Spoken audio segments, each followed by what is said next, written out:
मेरा नाम कंचन है। मेरे माँ का विलाप जारी था, लेकिन मैं हमेशा की तरह एकदम खामोश थी। मुझे समझ नहीं आ रहा था कि अपनी सगाई टूटने पर क्या प्रतिक्रिया दूं। बड़ी अजीब बात थी, लेकिन लाख टटोलने के बाद भी मुझे अपने दिल में कहीं कोई दुख नहीं दिखाई दिया। शायद शोभित से मुझे कभी कोई लगाव था ही नहीं। यूं तो मेरी सगाई को 8 महीने हो गए थे और लगभग रोजाना ही शोभित से 1-2 घंटे बात भी होती थी। बात क्या होती थी, उधर से शोभित ही बोलता रहता था। अपने दिन भर की दिनचर्या और अपने ऑफिस में सहकर्मियों द्वारा की गई अपनी तारीफ के किस्से बताता रहता था। शोभित को दूसरों के मुंह से अपनी तारीफ सुनना बहुत अच्छा लगता था, लेकिन मैं हमेशा की तरह बस हूँ हाँ अच्छा कहने वाली थी। कभी कभार मैं अपनी कोई बात कहना चाहती तो शोभित बीच में ही अपनी बात शुरू कर देता और मैं बस सुनती ही रहती।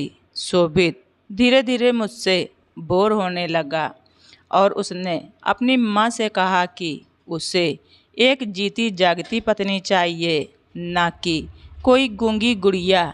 मेरी बचपन की दोस्त मिली को खबर मिलते ही मेरे घर चली आई। मेरी माँ से कहने लगी, आप चिंता ना करें आंटी, कंचन को इससे भी अच्छा लड़का मिलेगा। और मिली अपने घर चली गई। शाम को मिली अपने पति निखिल से मेरे बारे में बता रही थी कि कंचन की सगाई टूटने का दुख तो मुझे भी बहुत है। कंचन कॉलेज में भी ऐसी ही थी। ये ना किसी से बात करती थी और ना किसी कार्यक्रम में भाग लेती थी। एक मैं ही थी जिससे ये थोड़ा बहुत बोल लेती थी। निखिल बोले, ये तो बिल्कुल मेरे दोस्त वीरेंद्र जैसी है। वो भी किसी से ज़्यादा बात नहीं करता, यहाँ तक कि अपने घर में भी बस चुप ही रहता है। पता है, एक बार उसके पापा उसको शर्ट का कपड़ा दिलाने ले गए। दुकानदार ने उसे 10 तरह के कपड़े दिखा दिए। अंकल बार बार वीरेंद्र से पूछ रहे थे कि कौन सा पसंद आया, लेकिन वो कुछ बोल ही नहीं रहा था। तभी अंकल ने देखा कि वो एक कपड़े को अपनी उंगलियों में फंसाए बैठा है। तब उनकी समझ में आया कि उसे यही वाला कपड़ा पसंद आया है। निखिल ने वीरेंद्र का बखान किया और ज़ोर से हंस दिया तो मिली ने भी मुस्कुरा दिया। समझ नहीं आता क्या होगा इस लड़की का, कैसे होगी इसकी शादी। मिली को फिर से अपनी सहेली कंचन की चिंता हुई। हम सब भी कॉलेज में उसको छेड़ते थे कि इससे शादी कौन करेगा।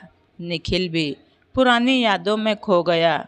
अचानक दोनों के दिमाग में एक विचार आया। निखिल ने मिली की आंखों में देखते हुए कहा, क्यों ना इन दोनों की शादी करा दी जाए।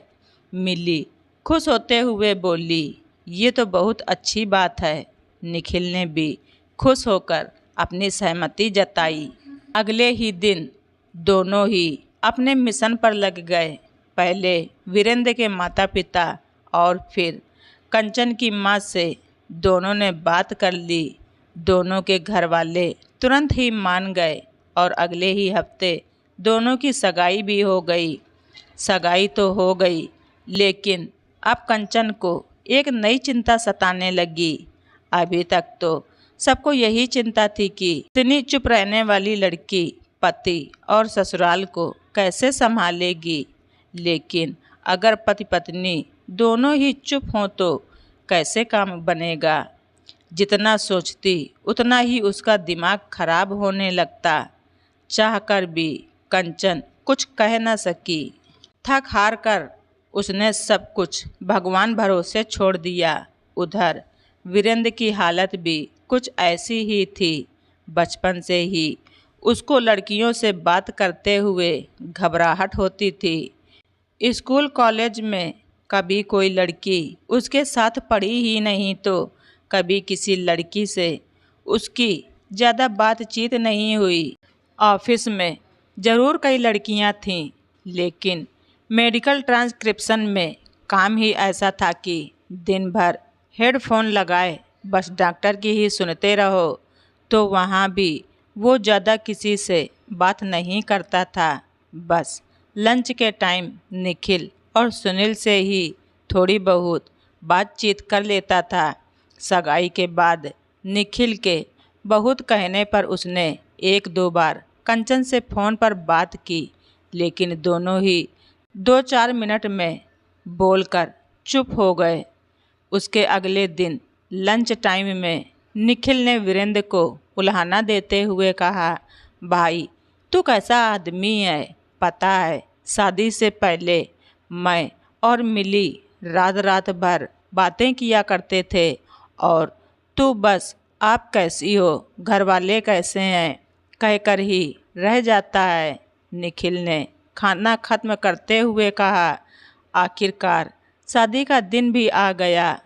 निखिल और निखिल के ऑफिस वालों ने खूब नाच गाना और हंसी मजाक किया, लेकिन वो दोनों स्टेज पर चुपचाप बैठे बस मुस्कुराते हुए सबको देखते रहे थे। लंबे इंतजार के बाद आखिरकार दोनों आमने सामने थे। फूलों से सजी सेज पर लाल जोड़े में बैठी कंचन को देखकर वीरेंद्र को एकदम से उस पर ढेर सारा प्यार आया। दिल में आया उसकी सुंदरता पर कविता लिख डालने, लेकिन सारे शब्द जैसे होठों पर आकर रुक गए हों। उधर कंचन भी सांस रोके वीरेंद्र के कुछ बोलने का इंतजार कर रही थी। पता नहीं कितना समय ऐसे ही बीत गया।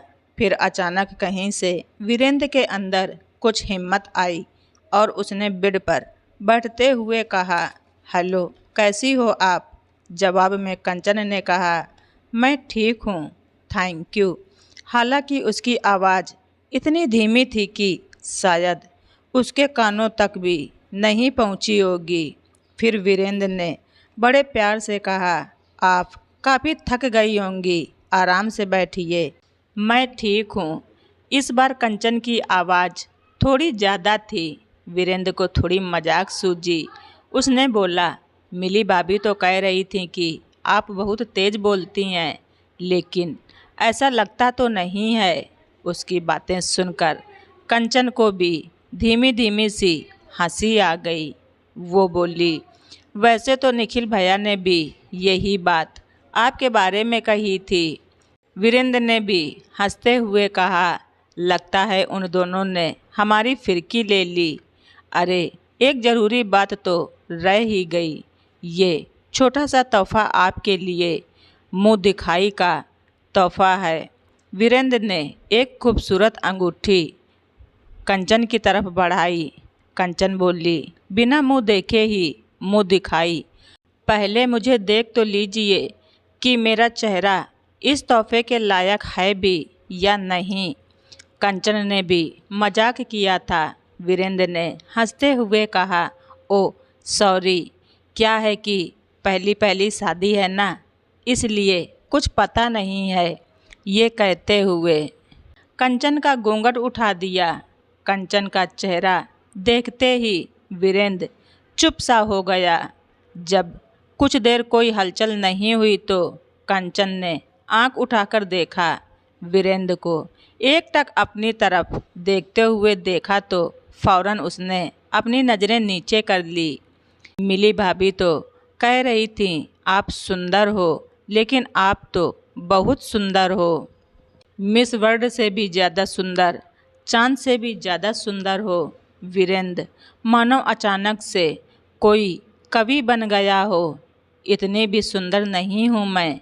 कंचन अपनी तारीफ सुनकर शर्मा सी गई थी। पता है मेरे दोस्त क्या कहते हैं।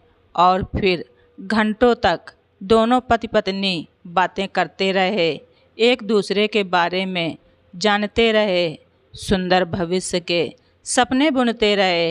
ऐसा लग रहा था जैसे इनकी बातें कभी ख़त्म ही नहीं होंगी। लो, बातों बातों में ही पता नहीं चला कब सुबह हो गई। दिन का उजाला जब खिड़की के रास्ते अंदर आया, वीरेंद्र ने कंचन का हाथ अपने हाथों में लेते हुए कहा, वैसे मुझे ज़्यादा बोलना तो नहीं आता, फिर भी बस इतना कहना चाहूँगा कि आपको पाकर मैं धन्य हो गया।